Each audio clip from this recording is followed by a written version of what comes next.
Hey guys, in this video I want to talk about exposing log on a wedding day. And guys, I know probably the best way to expose log with a camera is with something massive like this. A rig with a huge monitor so you can check your waveform. But on a wedding day, you know, if you go up to people like this, often they're gonna not feel necessarily at ease. So whilst a monitor is, you know, a valid technique, and some people use that and they can do great work with it, for me personally, I want to try and explore utilizing just the back monitor that we get here. In this video, we will be looking at exposing log in difficult situations where standard rules do not apply. But before we do that, let's have a look at normal shooting. Hey guys, so when it comes to exposing log, there's a few techniques we can use. And it may vary a little bit depending on your camera systems, but generally there's going to be quite similar features and capabilities, guys. So the first most fundamental feature we can use is something called Gamma Display Assist with Sony. And that just changes it. When you look at the back of the image, instead of seeing like a log image, you can see what it may look like with the appropriate color space transform or LUT put on. Some other cameras and monitors you can install your own LUTs on, so that can be super useful as well. So step one is basically either install a LUT or put your gamma display function on. Sorry, there is some construction work going on, so hopefully the voice isolation tool can work quite well for me here. Okay guys, so the second technique we're going to look at is called exposing to the right. That basically means we want to try and protect our highlights, but we put zebras at the maximum cutoff level, and we check that we don't go into that level, but we try and push the brightness all the way up to that level so we can lift the blacks and stay away from that noise. So guys, on Sony cameras, when we're shooting an S-Log3, we want to set the zebra level at plus 94. So make sure you're on lower limit and then 94 plus. That's the most accurate way of doing it. There is a default 95 setting, which is probably more or less all right. But for accuracy, if we go to a lower limit of 94 plus, for shooting S-Log3, that is the sort of peaking level. So if I turn my camera towards the sun, we can start to see some zebras appear, and that means this area is getting a bit blown out. And this is quite a high contrast image as well, guys, so it is a tricky one. But basically, I could lower the exposure, I could increase the shutter speed a little bit, just till that's gone. But now I can see my multimetering is saying +1, which is a little bit low. Normally we want to be around 1.7 or 2. So that just means that maybe some of these shadowy regions are going to be a little bit dark. And if I want to visualize that, I can hit display. And I can see my histogram. And in my histogram, it's kind of showing that I'm exposing to the left a bit, which is kind of the opposite. But I am protecting my highlights here, guys. So this is going to be a kind of situation where you either allow the highlights to stay in and have a bit of noise in your shadows, or I can raise it.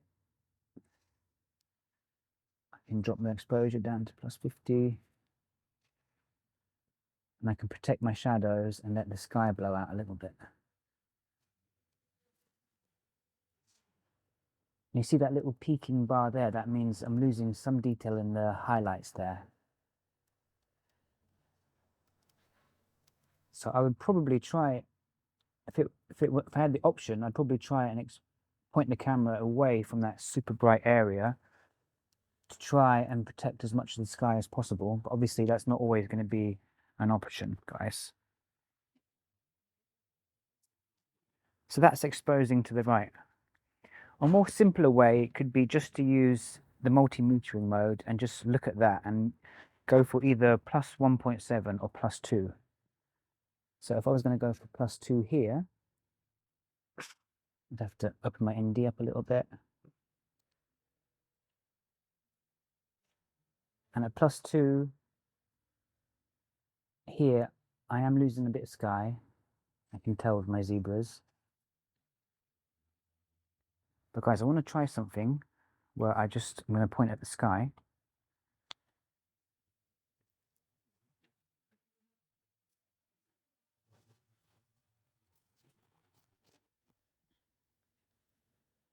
Okay.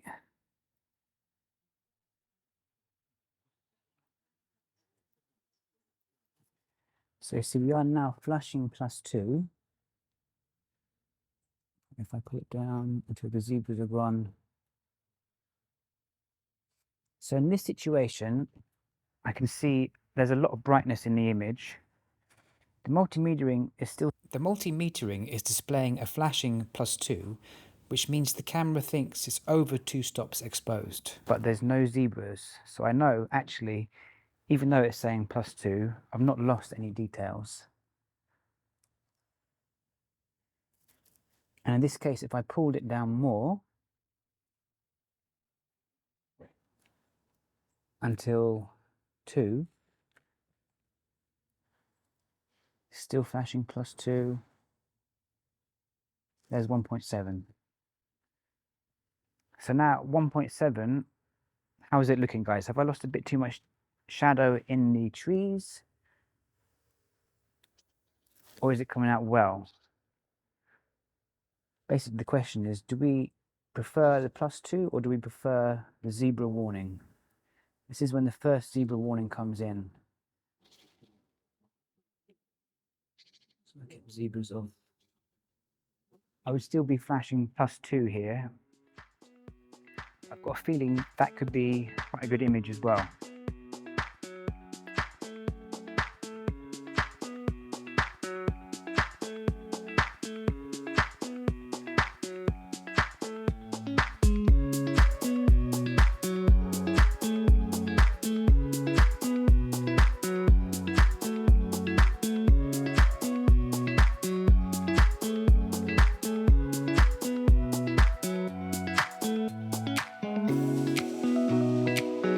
And guys, just a little plug, if you're interested in learning DaVinci Resolve for editing wedding films, if you're looking to move into shooting in log and you want the most powerful editor you can, definitely check out DaVinci Resolve.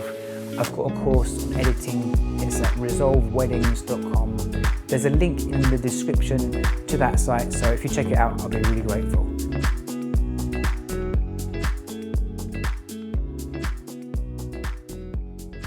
We're going to demonstrate what it's going to be like if you're shooting with a strong backlight. This situation could be if you're shooting an outdoor ceremony and there's the sunlight coming from behind the bride and she's put in the shadow. Or it could also be if you're inside and there's a light coming in through a window, very brightly shining back, and again, you're on the shadow side of the bride or the person you're filming. Okay guys, so in a scene like this, we can see there's a strong backlight. And in a situation like this, if we were exposing for 1.7, we're going to find that the skin tones become very dark and muddy here. And we may also find if we're exposing our zebras at 95, it's going to tell us, look, we've lost too much detail here. So we have to bring the image down to maintain the detail. But guys, if we had done that, her skin tones just wouldn't have come out as nice. So in this situation, we do have to expose for the skin. And to do that, we use zebras. We've got a couple of cameras here, and at the moment you can see we're on +2, but her skin is very dark and we're going to get a very muddy image if we look at that. And if we scaled that back to a 1.7, she's almost pitch black there, guys. It's going to be an absolutely devastating image if we rely on the multimetering to give us a reading there. So that's at 1.7. So guys, the correct way to do this is going to be for exposing for the skin tones, and the way that we can do that properly is by using zebras. So guys, I'm going to hit function, I'm going to hit custom setting, I'm going to put my zebra level at 50 ±5. I'm going to turn the zebra on. And now I'm going to expose until the zebras come onto the skin tones. Okay, so now we have the zebras on 50 at the skin tones. So we know the skin is well exposed, but we can see obviously the light is very bright, so we're going to be losing a bit of detail. So I'm just going to try a couple of settings of zebras to see which is going to give us the best effect. So 50 is optimal for skin tones, but let's try pulling it down a little bit.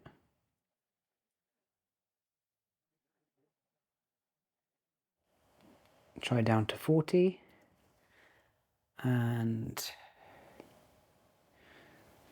that's how it's looking at 40. Are we getting any more detail behind her? And then one more time, let's take it down to 30.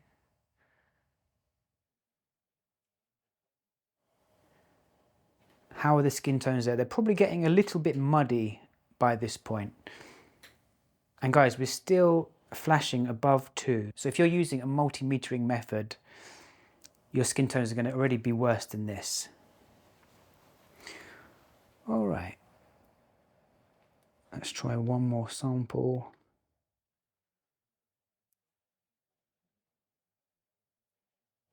Take it at 45.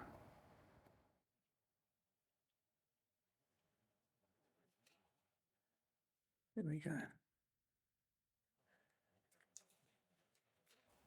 So that's 45. That's 40.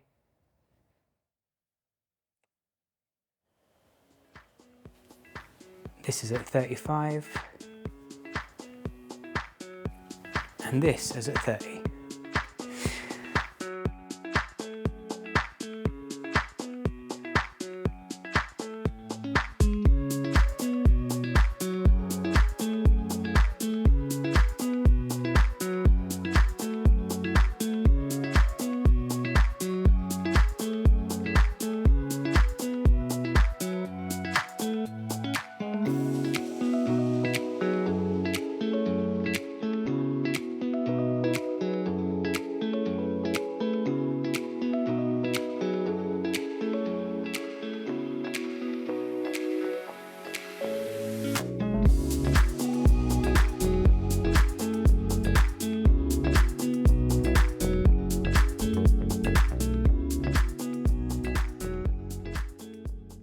Alright guys, I hope that helps. In the next situation, we're going to try shooting with a bright light on the face with a dark background, which is what you might experience if you're shooting speeches and someone's got a spotlight on them in a dark room. Okay guys, so we're in the opposite side of the spectrum now, where we've got a bright light, like a spotlight, shining on the lady, and it could be, you know, a sample of what it's like during the speeches, where someone's got a spotlight on them and there's that dark wall behind them.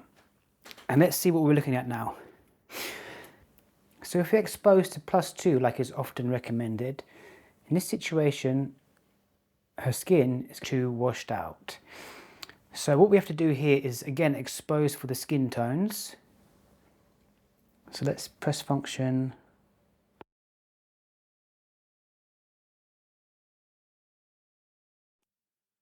And this time, let's take that up to 50. And get the zebras on her skin.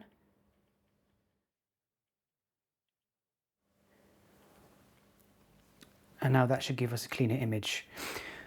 But guys, if we've got a very dark background, we could be getting some noise in there. So we might want to lighten it up a little bit. So we're going to go to the other side now and try and push up the skin tones. So 50 is optimal, but let's try 55.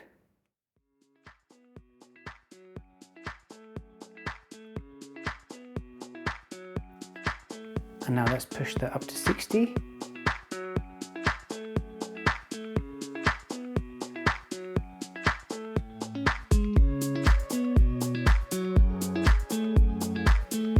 And now let's try pushing it up to 70. Well, let's go for 65.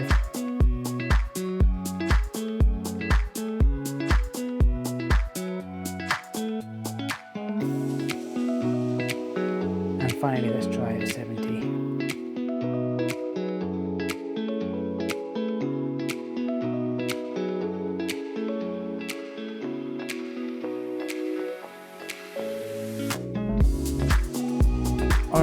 let's see what they look like on the big screen.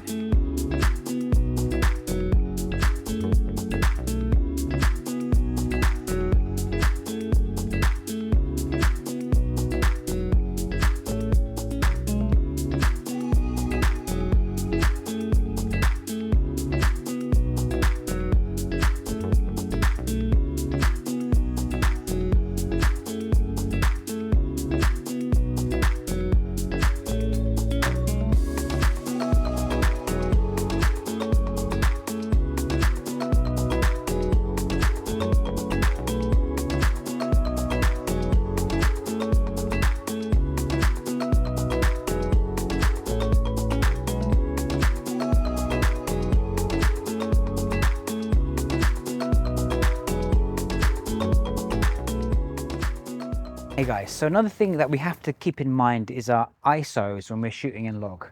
We really want to keep to our base ISOs if possible, or close to them.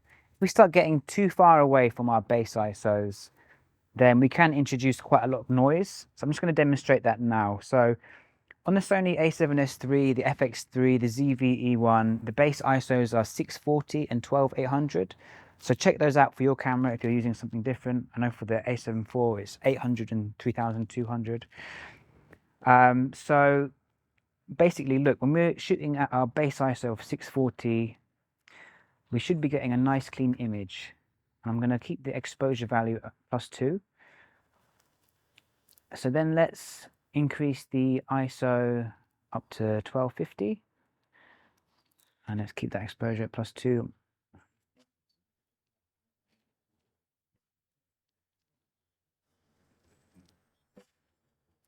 Here we go. So it's still quite close to 640, so it shouldn't be a problem at the moment. But then let's crank it right up to 3200. Now it's getting a little bit fast. We might be starting to introduce some noise here. And then let's crank it up to 6400. Keep it at +2. How's that looking, guys? And now let's do the worst option, which would be 10,000.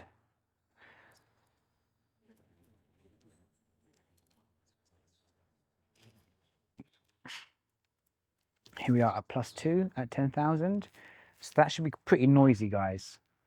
Let's pull it back to 8,000, just try that one. And that's still probably quite noisy. How's it looking, guys? So basically, we want to keep our ISOs as close to 640 as possible. It's going to be super useful, guys, if you've got something like this, which is an ND filter. That just gives us another way of adjusting our exposure. But guys, you can't cheap out on them. You've got to get a good one. You're looking about at least $100 really for a good variable ND. Otherwise, it is going to change the colors of your image. You need a crystal clear one if possible. And that's also going to be really important if you're shooting inside, because remember, if you're shooting inside, we need to keep our shutter speeds in line with the frequency of the lights. So that's either at 50 Hertz for the UK or 60 Hertz in America. And check if you're anywhere else, you've got to check the frequency of your lights and try and keep your shutter speed in line with that to avoid flicker. Sometimes you can get away with doing multiples, like doing 50 or 100. But if you start going in between those levels, you're going to start introducing flicker a lot of the time. So avoid that if possible, guys. Hey guys, so I hope that helps with shooting log. Just remember, you know, in those extreme backlit situations, it's really important that we expose for the skin with zebras, and we want to be definitely above 30, probably around the 40 level for zebras to try and capture some of those highlights, but make sure the skin is looking really good. At the opposite scale of things, it wasn't too bad if skin tones are much higher than the standard sort of 50 level. Actually, the skin tones were still looking good at 70. But bear in mind, my test might not have been very powerful, guys, with quite a lot of light being bounced back from that screen.